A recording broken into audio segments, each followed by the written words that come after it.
Hello friends, so today we will discuss mercy written by William Shakespeare. आपको पता ही होगा कि विलियम शेक्सपियर ने जो मर्चेंट ऑफ वेनिस नाम का एक कॉमेडी स्पीच लिया उन्होंने लिखा था। बहुत ही फेमस रहा उनका मर्चेंट ऑफ वेनिस। ये शायद क्लास 9 में था जब मैंने पढ़ा था, अभी होगा 9 में ही या 8th में हो सकता है। मर्चेंट ऑफ वेनिस में तो उन्होंने उससे लिया है मर्सी। तो यहाँ पर सबसे पहले समझ लेते हैं कि ये जो लाइंस लिखी हुई हैं किसके द्वारा बोली गई हैं। तो यहाँ पे 4 मेन इसमें कैरेक्टर हैं। एक एंटोनियो है, दूसरा है बसेनियो, फिर साइलॉक और पोर्शिया। एंटोनियो जो होता है बोसेनियो का फ्रेंड होता है। तो बोसेनियो को एक बार कुछ पैसों की ज़रूरत पड़ती है, तो वो एंटोनियो के पास जाता है कि मुझे कुछ पैसे आप उधार दीजिए, फिर हम आपको कुछ थोड़े टाइम में वापस कर देंगे। लेकिन उस टाइम एंटोनियो के पास पैसे होते नहीं हैं।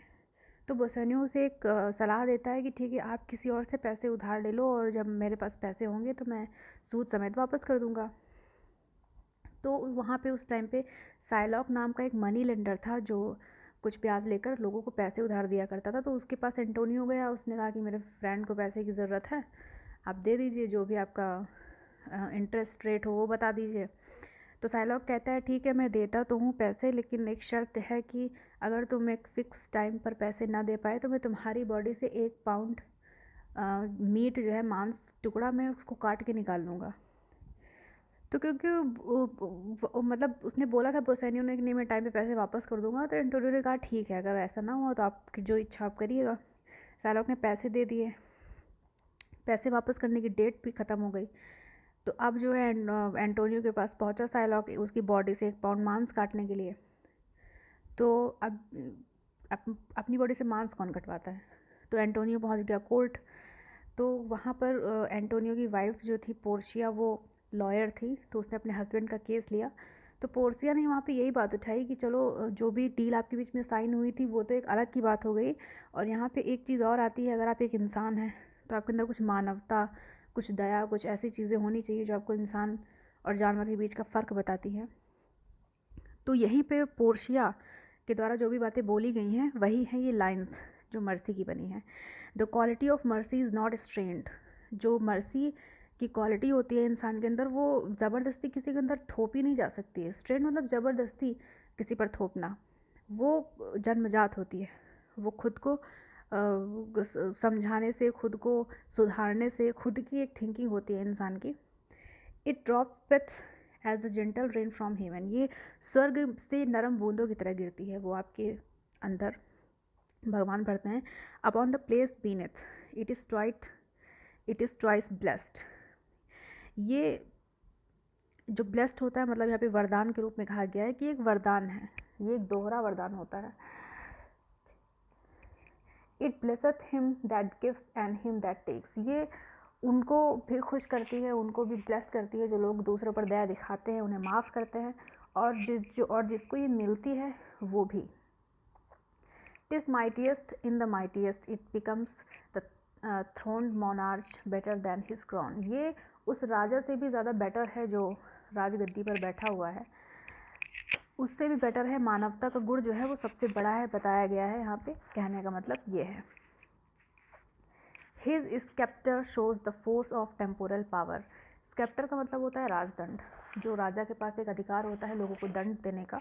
तो अगर आप किसी पर दया कर रहे हो और एक तरफ जब आप किसी को दंड दे रहे हो, तो वो दंड देना उतना बड़ा नहीं होता जितना वो दया किसी पर दिखाना, सामने वाले को सुधरने का एक मौका देना, तो वो ज़्यादा इम्पोर्टेंट होता है, वो ज़्यादा बड़ा होता है। The attribute to awe and majesty. Awe का मतलब होता है डर, ठीक है। तो लोगों के अंदर जो डर एक बैठा हुआ होता है राजदंड का और इन सब चीज़ों का, तो वहाँ पर ये जो एक आपका एट्रीब्यूट होता है, मतलब माफ़ करने वाला, तो वो ज़्यादा लोगों पर एफर्ट डालता है, ज़्यादा उन्हें प्रभावित करता है। आप किसी को दंड दो या किसी को माफ़ कर दो, तो वो दंड देना ज़्यादा इम्पोर्टेंट नहीं होता। वो मिल गया दंड, ठीक है, दोबारा भी मिल जाएगा, ये वाली एक चीज़ रहती है। लेकिन जब हम दया दिखाते हैं तो ज़्यादा अच्छा होता है, ऐसा पोर्शिया कह रही है। मतलब पोर्शिया चाहती है कि साइलॉक उसके हस्बैंड को माफ़ कर दे, सीधी बात है। Wherein doth sit the dread and fear of kings but mercy is above this sceptred away.